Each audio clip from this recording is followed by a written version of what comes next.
sendiri. Nah, ketika kita Allah itu sebenarnya untuk membawa diri kita sadar apa yang selalu disebutkan hati kita. Hati kita sebenarnya setiap detik itu zikir, cuma karena tertutup sama ego, sama nafsu, sama apa itu jadi nggak kelihatan.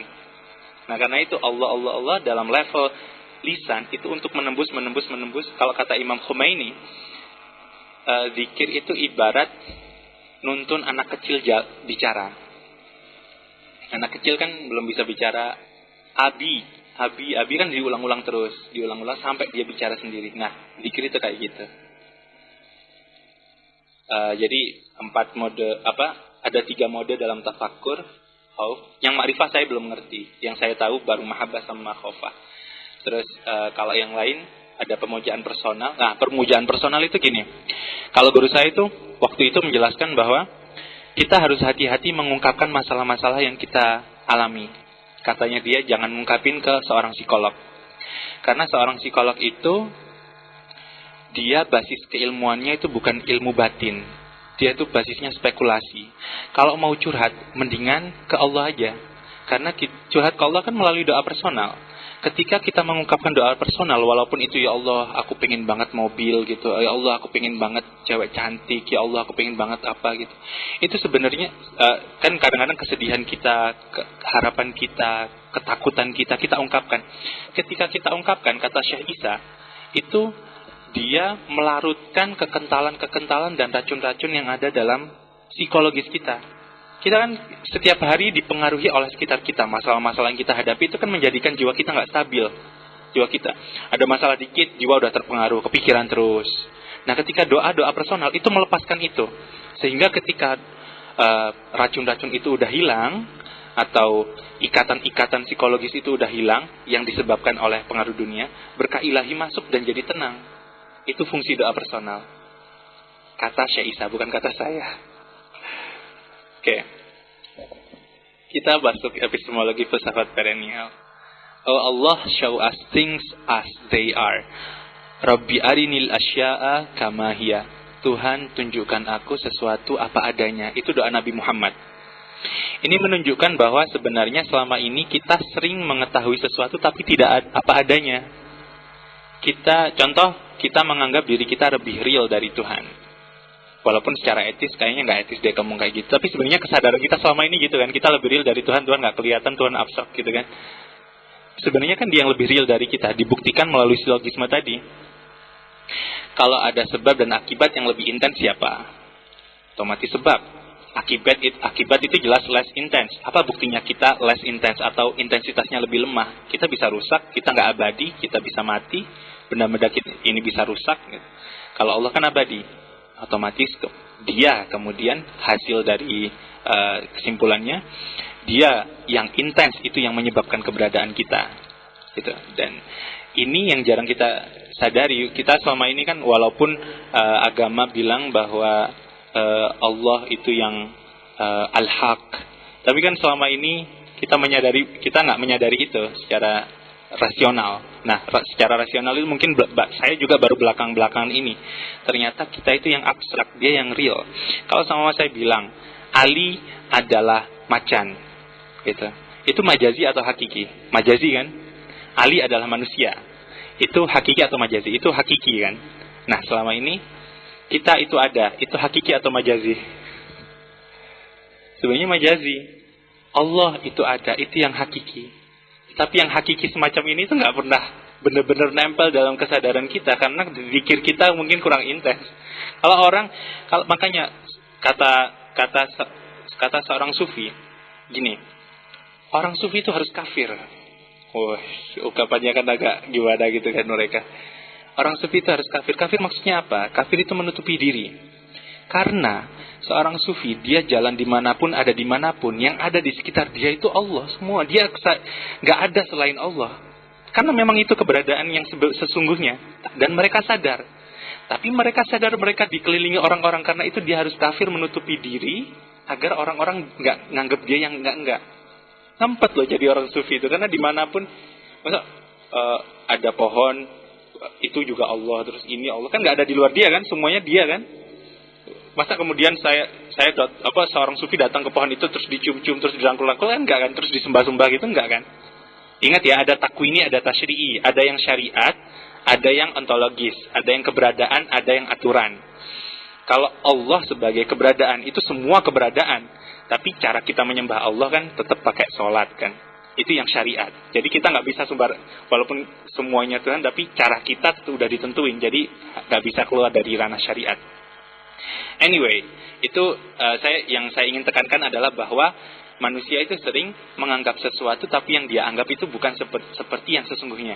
Karena itu Nabi bilang, Nabi berdoa kepada Allah, Rabbi arinil asya'a kama hiya, tunjukkan aku sesuatu apa adanya. Dan ini kan filsafat yang diungkapkan sama Mullah Sadra. Istiqmalun nafsil insaniyah bima'rifati haqaiqil mawjudat ala ma hiya alaihi. Menyempurnakan jiwa manusia dengan mengetahui segala yang ada apa adanya. Soalnya selama ini kita mengetahui sesuatu tidak apa adanya. Begitu. Nah, kemudian kata Schwann, knowledge of the substance is substance of knowledge. Intinya, epistemologi adalah ontologi. Gini, saya sebenarnya membahas kayak gini itu nggak disukai sama guru saya. Karena dia bilang epistemologi itu terlalu memanjakan mental modern. Kenapa memanjakan? Karena gini, dalam filsafat Islam dari dulu sampai belakangan, nggak sekarang ya, sampai belakangan, abad-abad belakangan, itu nggak ada yang namanya epistemologi. Yang dibahas selalu wujud. Tadi kata Mullah Sadra kan bima'rifati haqaiqil mawjudat, dengan mengetahui segala yang ada apa adanya kan gitu. Yang dikaji orang-orang dari dulu kan keberadaan. Karena itu objek dari kajian filsafat itu apa? Al-wujud. Ada yang bilang al-mawjudat, itu perdebatan, tapi intinya sama aja. Kan yang ada. Segala yang ada, gitu kan. Kemudian ketika nyampe ke masa modern, terutama secara basis pengetahuannya dimulai sama René Descartes, dia bilang cogito ergo sum. Aku berpikir maka aku ada. Jadi berpikirnya dia itu bukan berpikir yang nyampe ke hati terus nyampe ke Tuhan gitu, enggak. Berpikir yang berpikir ini. Nah itu kan menjadikan manusia udah mulai terputus dari dimensi ilahi. Kalau dulu yang dari dulu namanya sufi emang nggak ngobrol sama Tuhan, emang nggak dekat, kan sering dapat ilham. Karena itu muncul kitab-kitab mereka, itu kan langsung. Jadi kalau sekarang contoh gini, kalau seumpama ada seorang sufi hidup pada masa ini, terus dia nggak pernah berguru sama nggak pernah berguru sama orang manapun, dia cuma zikir doang. Kemudian dia nulis sebuah buku, terus dimasukin, walaupun itu logis rasional, dimasukin ke dunia akademik. Loh ini kamu pengaruh dari siapa? Kamu siapa, bergurunya ke siapa? Kan selalu gitu. Contoh gini, kalau dalam kecenderungan dunia akademik sekarang, oh bentar dulu, Syed Hussein Nasr dapat pengaruh dari siapa? Kan selalu yang horizontal. Manusia terpengaruh dari manusia, manusia terpengaruh dari manusia. Hegel dapat pengaruh dari siapa, dari siapa. Gak ada sekarang yang namanya Allah juga memberikan sesuatu ke dia gitu. Kan itu sangat mungkin. Nah, kenapa sekarang udah terkesan gak mungkin? Itu karena basis epistemologi modern itu sudah terlalu kuat. Pikiran manusia udah terlalu kuat. Padahal kalau dalam sufism, kalau dalam tasawuf, use your mind to go beyond your mind. Gunakan akal pikiranmu untuk melampaui akal pikiranmu sendiri. Melampaui akal pikiran itu apa? Ke hati, ke intelek. Karena itu kalau kata Ibnu Arabi dalam Futuhat Al-Makkiyah, saya lupa bagian apa. Dia bilang gini, seorang filsuf itu kan dia berpikir, memaksimalkan akal pikirannya sampai mentok, jeduk, duk, dia baru harus berhenti karena dia nggak akan terpuaskan sama akal pikirannya sendiri. Kembali, kenapa nggak terpuaskan? Karena akal pikiran terbatas kan? Karena terbatas, jadi dia nggak akan puas. Terus dia suruh berhenti, dia suruh melakukan zikir. Dia harus ngelakuin ritual-ritual tertentu, puasa, sampai kemudian dia mencapai level itu, dia musyahadah. Tahu Tuhan secara rasional dengan tahu Tuhan secara musyahadah, ngelihat langsung itu kan beda. Yang satu lebih mantap, dia bisa bahwa dia bisa mengelaborasi atau enggak itu masalah lainnya. Yang pasti mengetahui Tuhan dengan musyahadah, melihat langsung itu jauh berbeda. Contoh gini, ada jus alpukat, seger, malam-malam kayak gini lumayan lah ya, seger, minum jus alpukat. Saya ceritakan juz Al-Fuqat itu gini gitu. Anda membayangkan dengan akal pikiran dan imajinasi Anda. Terus kemudian 1 jam berikutnya saya beri juz Al-Fuqat. Anda minum langsung, enakan yang mana? Itu contohnya filsuf dan sufi. Yang satu mengetahui dengan akal pikiran, dia ngolah sampai jedupol imajinasinya atau cara berpikirnya. Yang satu ngerasain langsung. Itu juz Al-Fuqat. Oke. Anyway, epistemologi kan gini. Kalau filsafat itu adalah ilmu tentang keberadaan, maka epistemologi adalah ilmu tentang keberadaan. Yang pertama, ilmu tentang keberadaan. Kan filsafat kan objeknya keberadaan kan? Jadi ilmu tentang keberadaan berarti filsafat. Ilmu tentang ilmu itu apa? Ilmu tentang itu namanya epistemologi. Jadi epistemologi itu intinya bagaimana seseorang bisa tahu. Ada orang yang bilang kita bisa tahu dengan indera kita. Namanya empirisme. Siapa sih itu pendirinya? Ada filsuf barat yang mendirikan aliran empirisme. Terus ada yang bilang kita bisa mengetahui sesuatu dengan reason kita. Itu René Descartes. Tapi kalau filsafat perennial kita bisa mengetahui sesuatu secara objektif dan apa adanya itu dengan intelek yang ada dalam diri kita. Dan intelek ini bukan milik kita. Kan intelek itu kan ada di hati. Dan hati itu ada di ruh. Jadi gini, manusia terdiri dari 3, fisik, badan, jiwa, dan ruh. Yang punya manusia cuma 2. Fisik sama jiwa. Itu punya manusia. Ruh itu punya Tuhan. Wa nafakhtu fihi min ruhi. Jadi kalau ruh itu bukan ruh saya, ruh Anda, intelek Anda bukan. Intelek itu satu, ruh itu satu, ruh dia semua. Gitu. Epistemologi itu kalau dalam filsafat perennial itu bagaimana seseorang mencapai itu. Namanya inteleksi. Dia membahasakannya sebagai inteleksi. Inteleksi itu intellectual intuition. Intuisi intelektual. Intuisi intelektual adalah ketika intelek manusia terbuka menyinari akal pikirannya sehingga akal pikirannya bisa mengerti. Jadi intinya ini. Ini ada karena ini ada. Ini sekunder, ini primer. Kalau dalam kalau kita lihat bahasa-bahasa agama-agama manapun, dia selalu merujuk ke hati karena dia sumber ilmu pengetahuan. Terus, to be man is to know. Saya minum lagi ya. Kalau kata Schwann simple. Kan dia bilang akal pikiran manusia itu diproporsikan untuk Tuhan. Kalau sampai ada orang meninggal, kemudian selama hidupnya dia nggak pernah mikirin Tuhan, itu kata-kata Schwann, ibarat barang antik yang nggak pernah dipakai. Karena akal pikiran manusia itu diciptakan untuk mengenal Tuhan. Pertama gini, manusia yang membedakan manusia dari yang lain, yang membedakan makhluk manusia dengan yang lain itu apa? Akal pikiran. Oke. Terus, jadi intinya menjadi manusia kan untuk berpikir. Oke. Kita bisa berpikir kan, itu yang membedakan kita dari yang lain. Kemudian pertanyaan berikutnya gini, apa yang bisa kita pikirkan? Kita bisa mikirkan banyak kan? Kita bisa mikir tentang hal-hal sosial, politik, ekonomi, dan lain-lain. Kemudian, apa yang paling penting untuk dipikir? Kita mikir, tentang tasawuf, tentang ilmu kalam, tentang ilmu fikih. Apa inti dari itu semua? Allah kan ujung-ujungnya. Itu semua mengarahkan kita pada Allah. Jadi intinya, to be man is to know. Menjadi manusia itu untuk mengetahui. Mengetahui apa? Mengetahui yang paling esensial yang pernah ada di sini. Yaitu Tuhan. Karena itu, akal pikiran manusia, kalau menurut filsafat perennial, menurut Schwann, itu diproporsikan untuk mikirin Tuhan. Kan manusia berpikir tentang segala sesuatu, tentang sesuatu yang penting, kemudian tentang satu-satunya yang penting, yaitu Allah sendiri. Inteligensi manusialah yang mengerti dan sejatinya ia bukan milik manusia, melainkan milik Tuhan. Jadi intinya gini, kalau dalam agama-agama kayak gini, kayak Islam kan level paling tinggi itu kan ma'rifah. Kan? Wong lek wis ngenal pangeran, kuwi sing paling dhuwur levelnya. Iya toh? Karena tujuannya itu mengenal. Enggak cuma Islam.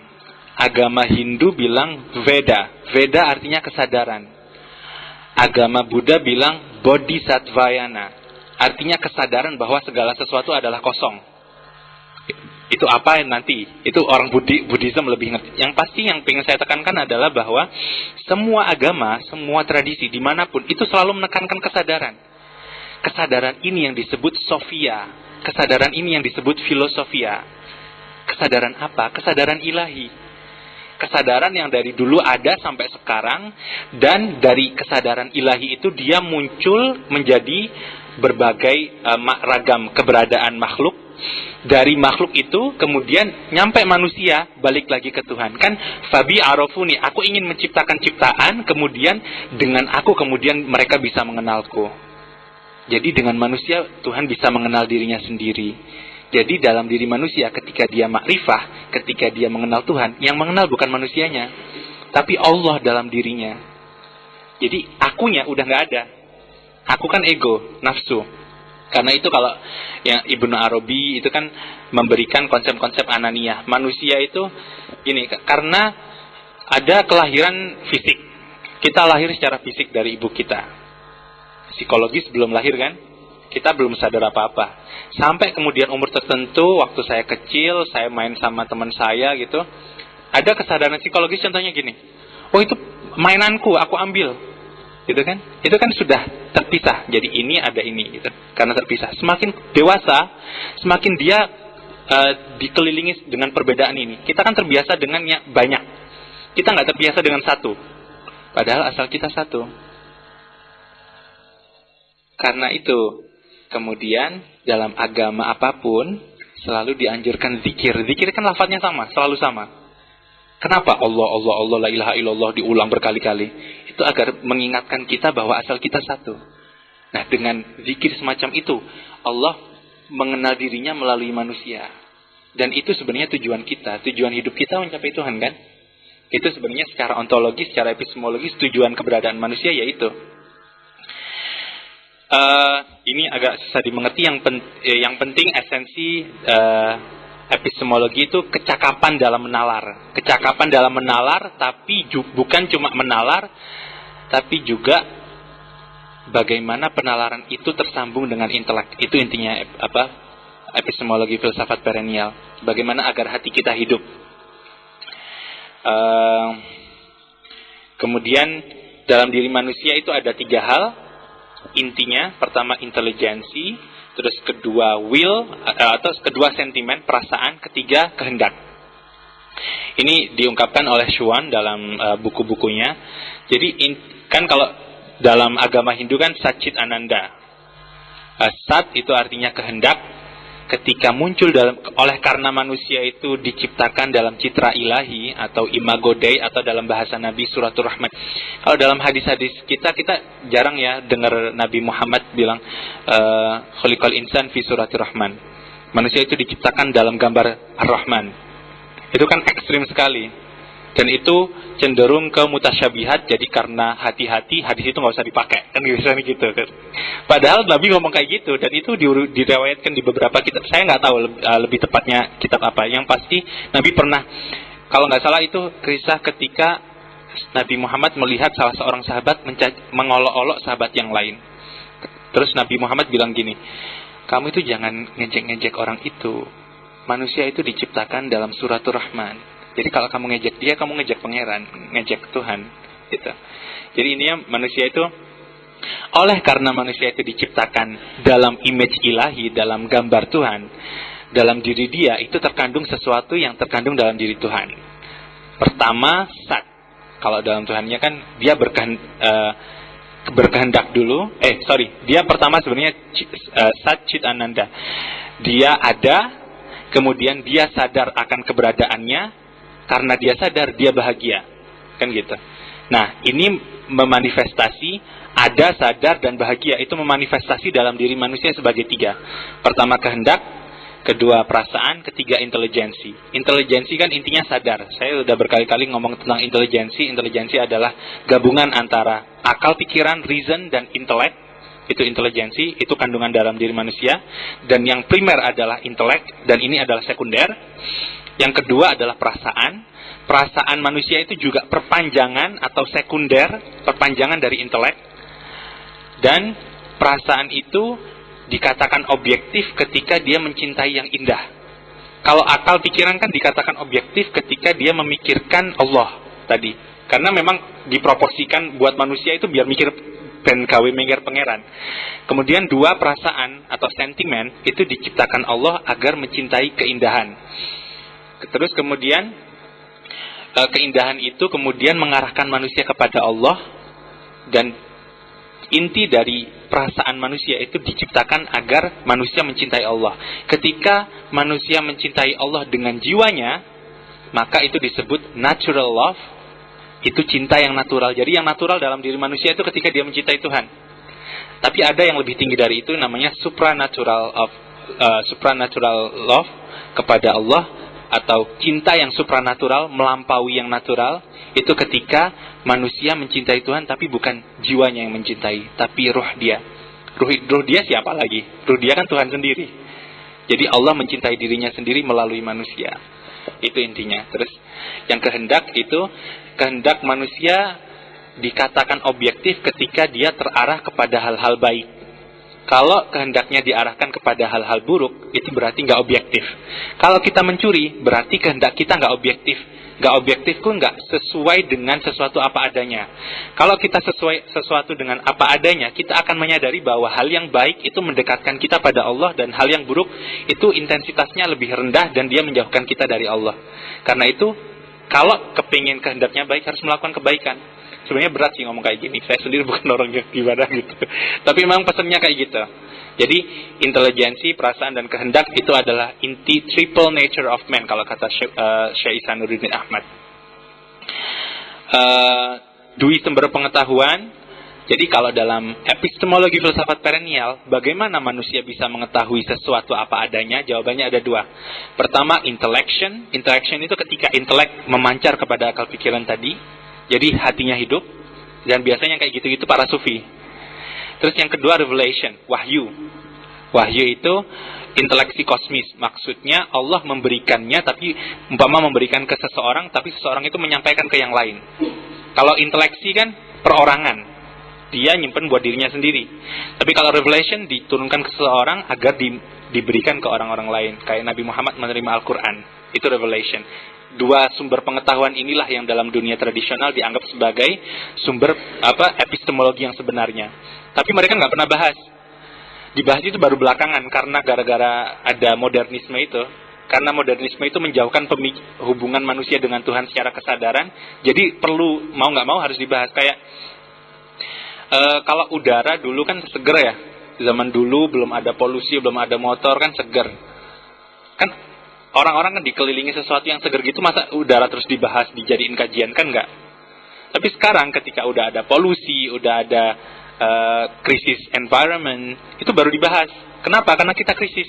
Sama, epistemologi juga gitu. Dulu itu nggak ada dalam filsafat tradisional membahas epistemologi. Piye wong iso roh, itu nggak enak, biyen. Ada itu baru belakangan. Dalam bahasa Arab pun itu baru ada belakangan. Bahasa Arabnya epistemologi kan al-mabadi. Dan itu kalau kita cari itu susah. Di teks-teksnya Mullah Sadra kayaknya nggak ada deh. Karena orang-orang dulu itu dikelilingi suasana sakral. Mereka intensitas mereka dekat dengan Tuhan itu lebih tinggi daripada orang-orang sekarang gitu. Jadi nggak perlu bahas sesuatu yang mereka sudah diperkaya dengan itu saat itu. Karena saat ini krisis, karena itu kajian epistemologi itu perlu diungkapkan. Yang sebenarnya ya. Terus ini penutup yang belum penutup ding, kurang dikit. Syekh Isa bilang gini, inti dari dunia adalah manusia, tahu kan? Karena manusia itu diciptakan dalam form ilahi. Inti dari manusia adalah agama, karena agama itulah yang akan membawa manusia balik ke Tuhan. Tanpa agama kan kita nggak bisa. Kan kita harus mengikuti agama tertentu. Kalau Islam, be a good Muslim. Kalau Christian, be a good Christian.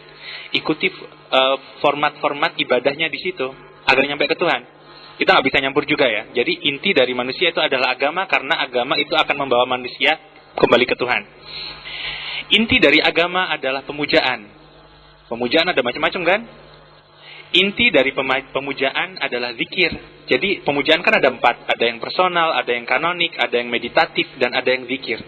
Zikir ini adalah inti dari pemujaan manusia. Jadi inti dari dunia adalah pemujaan sebenarnya. Atau zikir. Inti dari dunia itu zikir, kesadaran manusia kepada Tuhan. Terus Xuan bilang gini, disinilah terletak makna ayat Al-Quran wala zikrullahi akbar. Dan ingat Allah itu lebih besar dari segala hal. Karena ada di Al-Quran. Kalau seumpama ada orang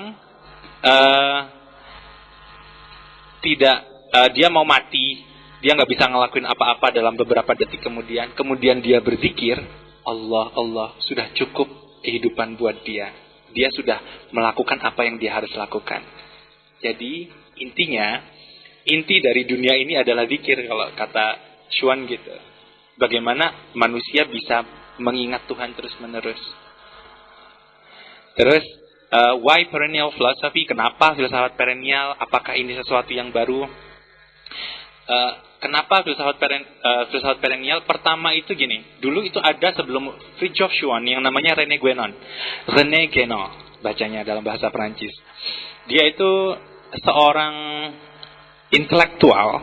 Saya ngomong intelektual pada asli arti katanya ya, soalnya dia mendapatkan penyingkapan yang banyak sekali.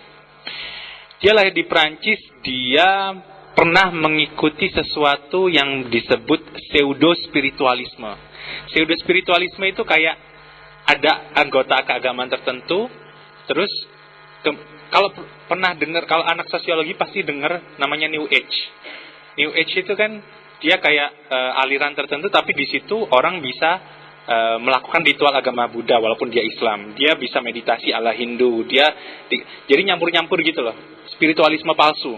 Spiritualisme yang dibikin sama manusia tapi bukan dari Tuhan. Kalau dari Tuhan kan yang terakhir Islam kan. Kalau setelah Islam nggak ada setelah itu. Yang terakhir Islam. Kalau setelah Islam ada berarti itu pseudo spiritualisme. Dia spiritualisme palsu, bukan dari Tuhan tapi ciptaan manusia.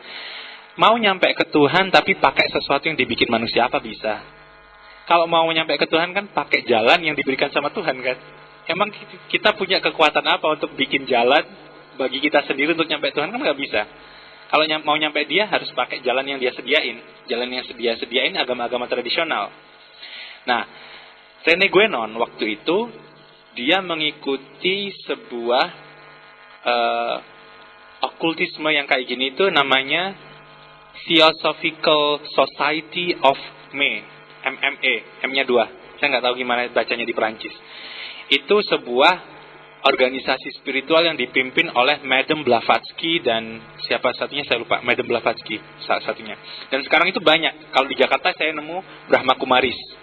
Itu salah satu yang saya kenal. Saya pernah di situ soalnya. Tapi usut punya usut, ada yang nggak benar di sini.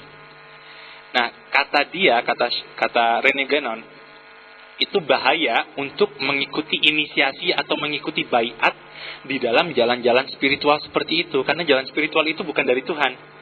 Walaupun seolah-olah kelihatan kayak ingat-ingat zikir Tuhan, tapi bukan dari Tuhan. Jadi, karena ketika kita mengikuti dan terikat dengan sesuatu tertentu, kan yang terikat itu jiwa kita. Ketika jiwa kita terikat sama sesuatu yang nggak otentik dari Tuhan, kan bahaya. Dia bisa dimasuki yang enggak. Gitu. Itu René Guénon dulu sempat masuk situ, kemudian dia keluar lagi karena ngerasa ada yang enggak beres. René Guénon itu nama lainnya adalah Syekh Abdul Wahid Yahya. Dia kemudian masuk Islam. Dia pindah dari Prancis ke Mesir dan dia adalah teman baik dari Abdul Halim Mahmud, rektor Al-Azhar waktu itu. Dan waktu René Guénon meninggal, Rektor Al-Azhar ini menulis sebuah buku namanya Al-Failasuf Al-Muslim Abdul Wahid Yahya. Didedikasikan untuk René Guénon. Tapi jarang orang sini yang tahu. Jadi sebenarnya orang-orang perennial philosophy itu orang-orang sufi-sufi kabeh. Termasuk Syekh Ihsanuddin, Syekh Abdul Wahid Yahya, terus Sayyid Hussein Nasr juga. Itu kan orang-orang sufi semua. Tapi tasawuf yang membahas sampai level epistemologi, sampai level filosofisnya itu kan nggak ada. Rata-rata kan tasawuf biasanya ibadah doang kan. Maksudnya ya nggak apa-apa, memang gitu kok. Zikir gitu kan. Ya memang benar. Tapi masalahnya ada dalam sisi agama yang diserang sama modernisme. Ada dalam sisi agama yang diserang sama pseudo spiritualisme, spiritualisme palsu. Siapa yang nanggepin ini? Itu perennial philosophy, tradisi. Nah, jadi sekarang kita mengerti bahwa perennial philosophy itu bukan sesuatu yang baru. Soalnya beberapa orang mengkategorikan ini adalah postmodernisme. Padahal kalau postmodernisme kan berarti dia sesuatu yang baru dibikin-bikin untuk menjadi antitesa yang modernisme. Padahal bukan. Ini itu bagaimana tradisi. Tradisi dalam arti kata yang asli itu transmission from God ya, bukan kebiasaan ya. Dia transmisi dari ilahi, itu namanya tradisi. Nah, tradisi ini sebenarnya yang muncul dalam bentuk perennial philosophy yang menantang spiritualisme palsu atau modernisme. Modernisme bahaya loh. Modernisme itu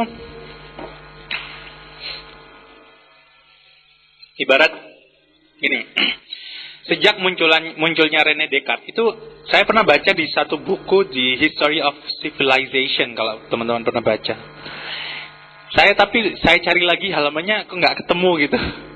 Karena saya baca di situ itu gini, modernisme itu kayak gini, Tuhan udah deh, lo duduk aja di atas, duduk aja udah nggak usah ngurusin kita urusan kita sendiri.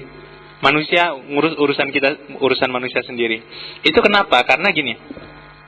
Dulu sebelum adanya revolusi Renaissance di Prancis, itu kan awal-awalnya kan dari doktrin gereja tentang keterpusatan dunia. Dunia itu sebagai pusat alam semesta. Gitu kan? Kemudian Kopernikus nantang itu. Wow, salah loh. Yang benar matahari sebagai pusat. Nah, yang salah siapa nih? Gereja masalahnya. Gereja kan udah ngomong gitu, bumi sebagai pusat. Tapi gereja sendiri nggak ngerti maksudnya apa. Karena itu dia diserang. Padahal maksud sebenarnya adalah bahwa dunia sebagai pusat itu karena di dunia ada manusia. Dan dalam manusia itu zikir Tuhan ada. Dan manusia itu adalah jelmaan Tuhan yang paling sempurna di antara makhluk-makhluk yang lain. Dan inti dari keberadaan manusia kan zikir tadi. Quintessence of the world adalah manusia. Quintessence dari manusia adalah zikir kan. Nah, bumi disebutkan sama agama Kristen sebagai pusat itu karena kesadaran ilahi ada di sini, bukan karena dia pusat sebagai poros. Masalahnya orang gereja nggak ngerti.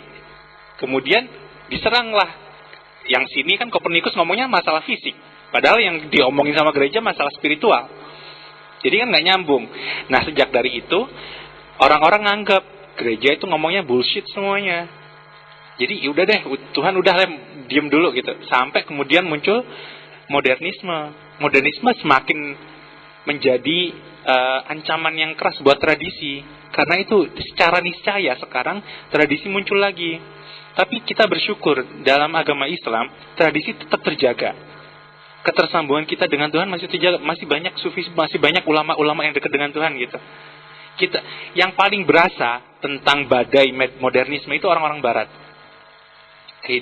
Ketersambungan manusia. Kalau di sini kan orang-orangnya religius. Bahkan kemarin saya ketemu sama Pak Herman, dia bilang orang-orang Nusantara itu kalau kamu kepengen meneliti tentang mereka, kamu hampir nggak bisa menjauhkan dari pendekatan religius. Karena orang-orang sini religius.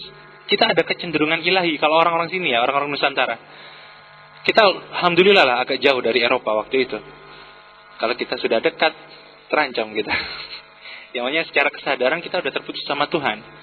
Nah, kalau saya ngelihat sih, niscaya juga orang-orang seperti René Guénon, seperti Fridtjof Schuon itu munculnya dari Prancis, dari Basel, dari Swiss. Dan mereka itu orang yang sangat dengan tegar melawan epistemologi modern, melawan pseudo-spiritualisme palsu. Dan mereka para sufi. Gitu. Ini tradisi udah saya jelaskan tadi. Di antara beberapa nama yang terpengaruh sama filsafat perennial atau yang mengikuti filsafat perennial itu ini dari berbagai agama. Jadi intinya itu filsafat perennial itu bukan nyampur-nyampur agama ya. Filsafat perennial itu intinya kalau kamu jadi muslim yang dalam dan baik. Kalau kamu jadi Kristen yang baik. Kamu kalau Kristen jangan ngelakuin ibadahnya orang Islam. Enggak, maksudnya bukan sinkretisme. Soalnya orang kalau nggak ngerti filsafat perennial itu dianggap menggabung-gabungkan tradisi-tradisi tertentu. Padahal bukan. Kita cuma ngutip-ngutip aja dari tradisi tertentu. Tapi secara praktek, Kita tetap orang Islam harus melakukan ibadah sebagaimana diberikan petunjuk dari agamanya. Kalau dapat petunjuk dari mursyid, kamu harus bikin ini harus dilakuin itu, nggak boleh bikin sesuatu yang baru, gitu. Jadi if you are a Muslim, be a good Muslim, be a deep Muslim. If you are a Christian, be a good Christian. Jadi bukan masalah, tapi becoming a Muslim itu juga bukan Muslim yang menganggap dirinya benar sendiri, tapi nganggap yang lain benar. Cuma, terus kenapa ada perbedaan agama? Kan gitu pertanyaannya. Perbedaan agama itu gini, karena Allah kan tidak terbatas. Kalau tidak terbatas kan muncul pasti beragam. Beragam termasuk jiwa-jiwa manusia. Kalau jiwa-jiwa manusia beragam, pasti butuh wadah yang beragam juga. Ada jiwa yang modelnya cocok bisa nyampe Tuhan kalau mengikuti framework Islam. Ada orang yang bisa nyampe Tuhan kalau dia ikut framework Kristen. Makanya, if you are a Muslim, be a good Muslim. Lakuin, maksimalin di situ gitu. If you are a Christian, be a good Christian. Jadi keberagaman agama itu sebenarnya kan nggak mungkin sesuatu yang terbatas terus muncul menjadi Islam aja. Itu kita mengkotak-kotakan Tuhan, dan kita nggak bisa mempunyai kelancangan semacam itu. Tuhan sendiri yang nurunin Nabi Isa.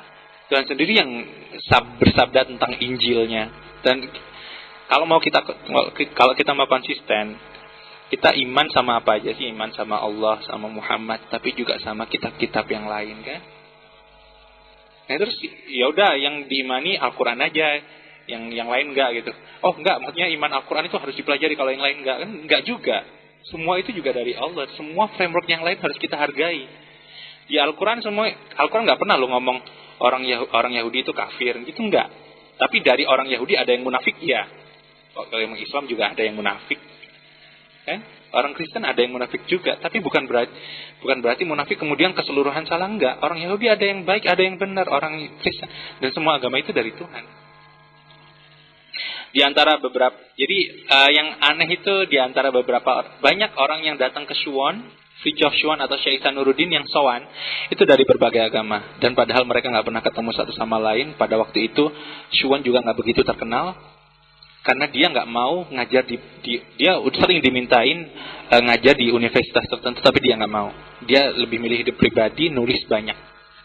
Tapi ada suatu kali seorang murid, dia orang Jerman, dia muridnya Sri Rama Maharshi kalau nggak salah saya namanya. Dia berguru dengan seorang guru di India. Dia memperdalam praktek Hindu, dia menjadi Hindu. Terus dia mau kembali ke Jerman, dia dipesenin salam. Tolong sampein ya salam ke Fridtjof Suwon gitu. Oh siapa itu? Coba kamu cari tahu. Terus disampaikan salamnya. Terus gimana dua orang ini bertemu padahal gak pernah ketemu secara fisik gitu.